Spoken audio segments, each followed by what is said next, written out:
Bismillahirrahmanirrahim. Assalamualaikum warahmatullahi wabarakatuh. Alhamdulillah, alhamdulillahi wassalatu wassalamu ala rasulillah wa ala alihi wa ashabihi wa man walah wa la hawla wa la quwata illa billah. Alhamdulillah, ma'asyiral muslimin, para pemirsa Rabbani TV yang dimuliakan Allah Subhanahu wa taala. Alhamdulillah, bersyukur kita kepada Allah Subhanahu wa taala di kesempatan kali ini kembali Allah Subhanahu wa taala melimpahkan begitu banyak nikmatnya dan karunia-Nya kepada kita, sehingga di kesempatan kali ini kita bisa merasakan betapa luar biasa ya, betapa banyak nikmat-nikmat yang Allah berikan kepada kita, seperti nikmat iman, nikmat Islam, nikmat kesehatan, dan yang lain sebagainya. Maka untuk itu, marilah kita bersyukur kepada Allah Subhanahu wa taala dengan segala nikmat yang Allah berikan kepada kita, dan mari kita manfaatkan semua nikmat-nikmat tersebut untuk menambah ketaatan kepadanya, yaitu diantaranya adalah dengan kita menambah ilmu agama kita. Dan termasuk ilmu agama ini yang sangat penting untuk kita pelajari adalah ilmu bahasa Arab. Sebagaimana para ulama menyatakan bahwasanya ta'allamu al-lughatal arabiyyah fa innaha juz'un min dinikum. Pelajarilah oleh kalian bahasa Arab karena bahasa Arab itu adalah bagian dari agama kalian. Maka untuk itu mari kita luruskan niat kita dalam kita belajar bahasa Arab ini, ya semata-mata ini untuk meraih ridhonya Allah Subhanahu wa taala, karena apa yang kita pelajari ini adalah termasuk bagian dari agama kita, yaitu agama Islam ini. Baiklah para pemirsa sekalian yang dimuliakan Allah Subhanahu wa taala, kita lanjutkan pelajaran kita yang masih dari kitab Durusul Lughah Al-Arabiyyah li Ghairil Nabiha karya Dr. Fi Abdur Rahim, terbitan dari Islamic University of Madinah. Dan pertemuan yang lalu alhamdulillah kita sudah masuk kepada pelajaran yang baru, itu pelajaran ke-8 dari kitab jilid yang kedua. Dan alhamdulillah pertemuan yang lalu sudah kita selesaikan dari pengantar di pelajaran ke-8 ini yang berisi tabel, yang di sana berisi tentang yaitu terkait dengan fiil ya, fiil yang disesuaikan dengan pelakunya atau fa'ilnya. Ya, fiil yang disesuaikan dengan fa'ilnya. Kata kerja yang disesuaikan dengan pelakunya. Nah, di sana sudah kita jelaskan tentang adanya pelaku yang ghaib, mudzakkar mufrad, ghaib, mudzakkar jamak. Kemudian ada pelaku al-ghaib ya, al-muannas al-mufrad, al-ghaib, al-muannas al-jamak, dan seterusnya sampai akhirnya. Dan untuk lebih jelasnya ya, bagi yang belum mengikuti silakan diikuti pada video sebelumnya. Nah, mudah-mudahan sekarang kita lanjutkan kepada latihan-latihannya dari pelajaran ke-8 ini. Nah, untuk itu silakan dibuka bukunya halaman 56. Ya, halaman 56 dari pelajaran kita, yaitu tentang belajar bahasa Arab ini. Baik, di halaman 56 mu'alif menyampaikan kepada kita beberapa latihannya, tamarin, latihan. Yang pertama, perintah dari mu'alif adalah akmil al-jumal al-atiyah ya. Lengkapilah kalimat-kalimat berikut ini biwada'il fi'li, dengan meletakkan fi'il. Ya, fi'ilnya dari kata dhahaba ya. Kata dhahaba itu adalah fi'ilnya, kata kerjanya. Fil faragh, di tempat yang kosong, ba'da istinadihi ila dhamir, setelah disandarkan kepada domirnya atau kepada kata gantinya, ila dhamir al munasib ya, kepada dhamir yang sesuai atau yang cocok. Nah, jadi perintahnya di sini yang perlu dikerjakan adalah kita mengisi titik-titik atau tempat kosong ini ya di situ, kemudian nanti dari situ dari titik itu diisi dengan kata kerja dhahaba.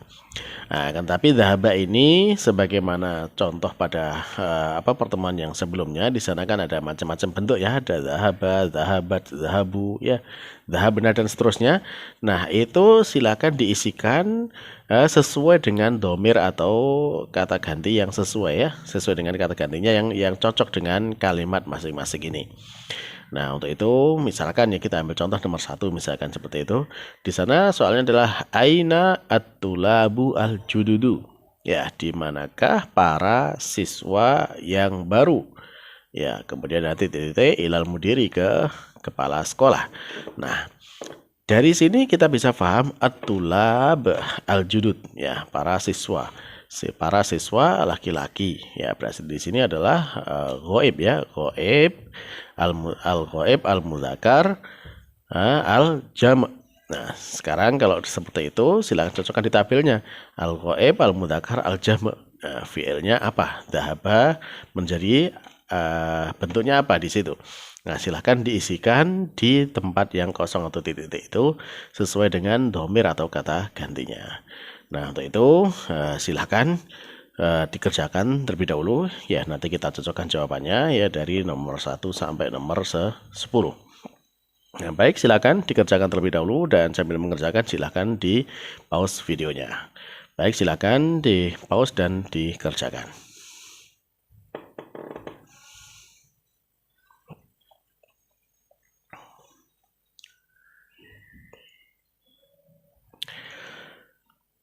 Tapi para pemirsa sekalian yang dimuliakan Allah Subhanahu wa taala, kalau sudah selesai mengerjakan ya, kalau mari kita cocokkan jawabannya ya. Kita cocokkan jawabannya dari nomor 1 sampai nomor 10 ini.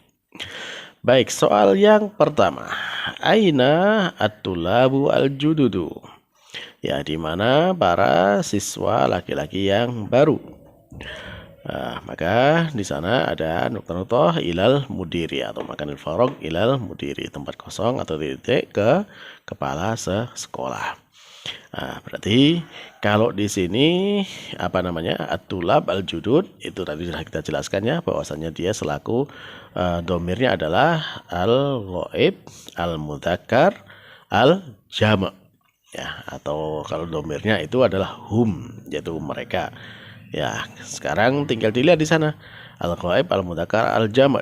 Bisa dilihat di halaman sebelumnya apa kira-kira kata kerjaannya, yaitu kata kerjanya adalah zahabu ya, ada tambahan waw dan alifnya. Jadi di sana jawabannya adalah zahabu ilal mudiri. Ya, jadi mereka pergi ke kepala sekolah. Nah, taib yang kedua. Nahnu maka faraq atau ya ilal mal'abi. Ya. Kami atau kita ya titik-titik ke tempat bermain atau ke lapangan. Nah, nahnu berarti dia apa? Al-mutakallim ya. Nahnu al-mutakallim dan dia adalah al-jama'.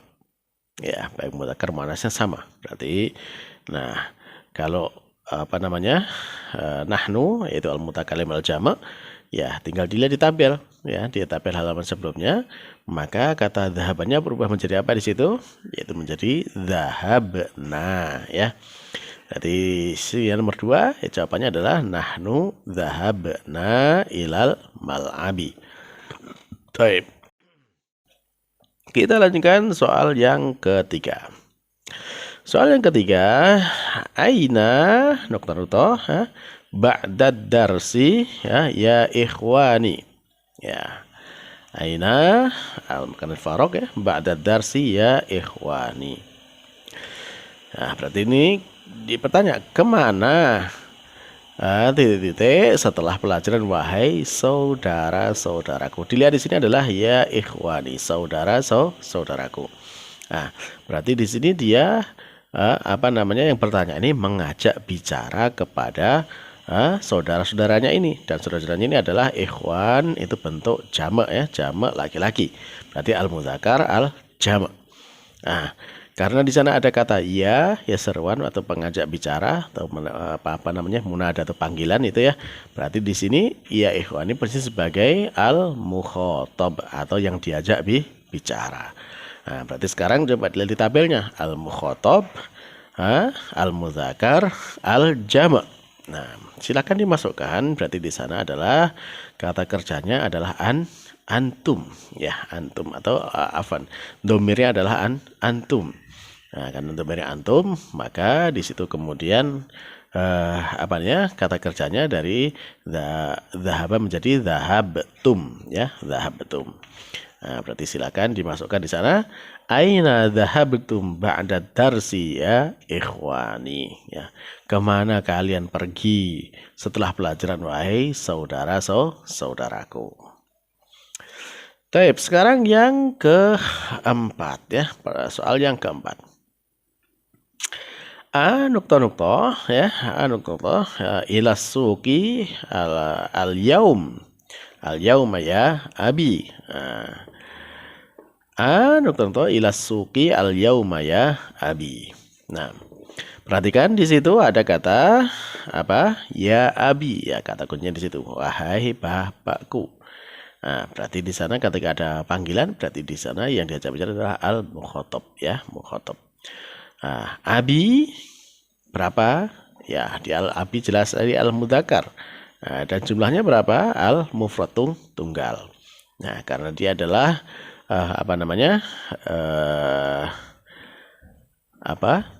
Al-mudzakkar atau al-mukhatab ya, ada ya-nya tadi, ada ya, berarti dia menunjukkan al-mukhatab ya.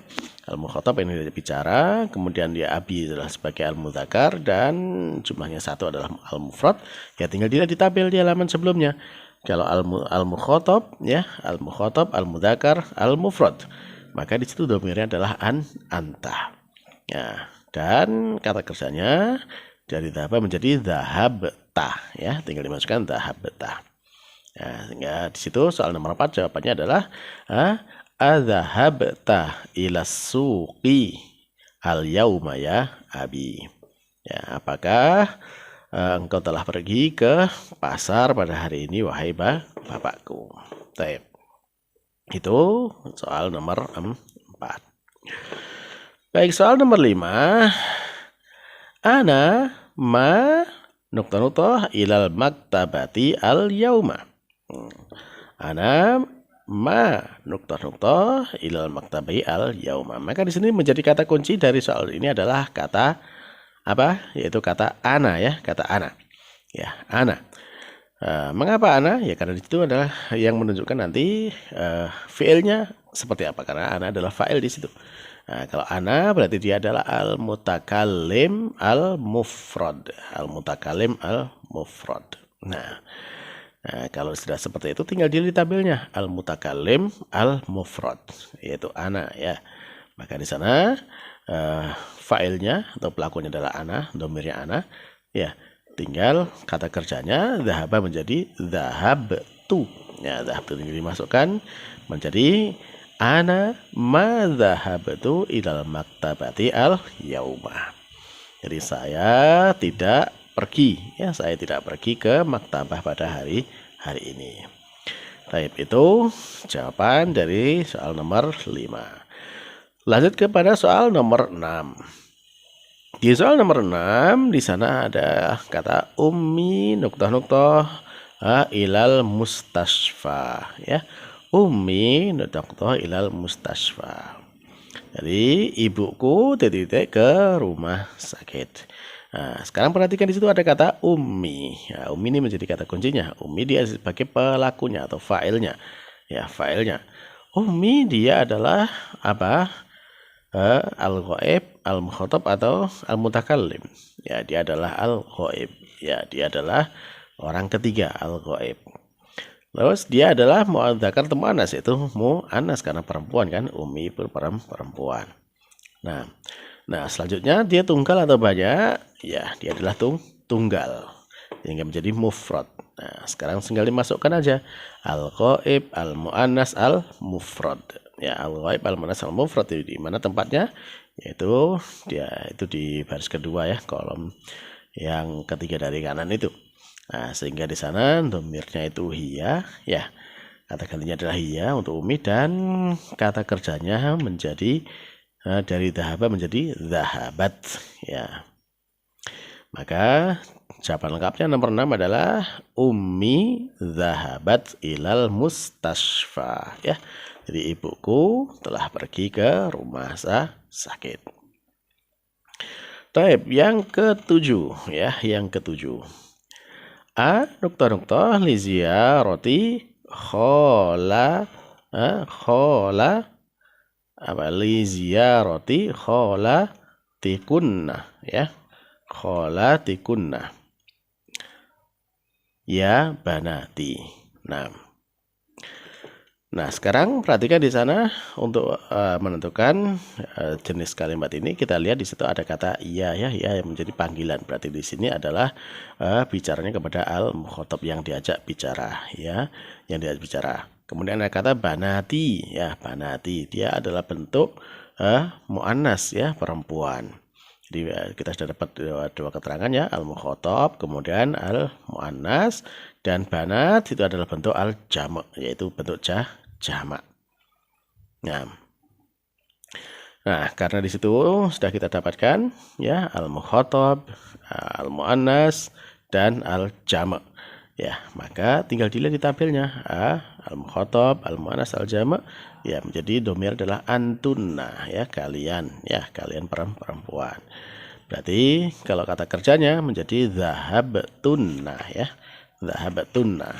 Sebagaimana dalam sebelumnya. Maka kalimat lengkapnya menjadi adzahabtunna li ziyarati khalatikunna ya banati. Ya, apakah kalian telah pergi untuk berkunjung kepada bibi kalian wahai putriku. Khalah itu adalah saudari perempuannya ibu, ya, saudari perempuannya ibu. Jadi dalam bahasa kita bibi, ya. Baik, yang ke-8. Nuktoh akhi ilal matori. Nah, di sini berarti kita dapatkan ada fa'il atau pelakunya, itu akhi, saudaraku, ke bandara, saudaraku. Nah, saudaraku ini dia termasuk apa? Dia termasuk al-ghaib, al-mukhatab, atau al-mutakallim. Ya, dia adalah al-ghaib. Laki-laki atau perempuan? Dia adalah laki-laki. Ya, al-mudzakkar. Berarti al-ghaib, al-mudzakkar. Tunggal atau banyak? Dia adalah tunggal. Sehingga, atau kalau tunggal berarti al-mufrad. Sehingga di situ kalau kita dapatkan, ya, al-ghaib, al-mudzakkar, al-mufrad, maka kata dhahabanya tetap, ya, tidak berubah. Sehingga menjadi dhahaba akhi ilal matori. Telah pergi saudaraku ke bandara. Lanjut, ya. Kemudian soal yang ke-9. Soal ke-9, akhawati nukta ilal kulliyati. Ya. Saudari-saudariku titik ke perkuliahan. Nah, maka di sini kita dapatkan kata akhwat, ya. Akhwat itu adalah dia bentuk atau saudari-saudariku. Berarti di sana dia sebagai orang ketiga yang dikabarkan di sana, atau yang dibicarakan. Orang ketiga dalam bahasa Arabnya adalah al-ghaib. Karena saudari dia adalah perempuan, berarti al-muannas, dan dia benar adalah jamak, banyak, ya. Maka di sana digunakan adalah dhahabna, ya, kata kerjanya menjadi dhahabna. Akhawati dhahabna ilal kulliyati. Saudari-saudariku mereka telah pergi ke kuliah. Nah, terakhir yang ke-10, ya, soal yang ke-10. Nah, nukta ilal madrasati ya Aisyah. Nah, di sini kita dapatkan kata kunci dari kata ya Aisyah. Ada kata ya di sini berarti dia adalah al-mukhatab, ya, yang diajak bicara. Yang diajak bicara, ya. Kemudian yang diajak bicara ini siapa? Aisyah. Aisyah dia adalah sebagai seorang perempuan tunggal. Ya, Aisyah tuh, ya, dia sebagai seorang perempuan tunggal, maka kedudukannya dia adalah untuk kata kerjanya dia sesuai dengan untuk al-mukhatab yang diajak bicara, ya. Kemudian al-muannas perempuan, al-mufrad yang tunggal. Maka dilihat di sana, ya, al-mukhatab, al-muannas, al-mufrad, yaitu di sana dhahabti, ya, kata kerja menjadi dhahabti. Maka lengkapnya dari pertanyaan ke-10 ini adalah adzahabti ilal madrasati ya Aisyatu. Ya, apakah kamu telah pergi ke sekolah wahai Aisyah? Baik, alhamdulillah berarti selesai kita dari latihan pertama pelajaran ke-8 ini. Semoga ini semakin memudahkan pemahaman kita terhadap bagaimana kita meletakkan fiil yang sesuai dengan dhamir di dalam kalimat berbahasa Arab. Semoga Allah Subhanahu wa taala memberikan keberkahan kepada kita dan pemahaman kepada kita sehingga apa yang kita pelajari ini menjadi bermanfaat untuk kita semuanya dunia dan akhirat. Kita cukupkan untuk pertemuan kali ini dengan doa kafaratul majelis. Subhanakallahumma rabbana wa bihamdika asyhadu an la ilaha illa anta astaghfiruka wa atubu ilaik. Wassalamualaikum warahmatullahi wabarakatuh.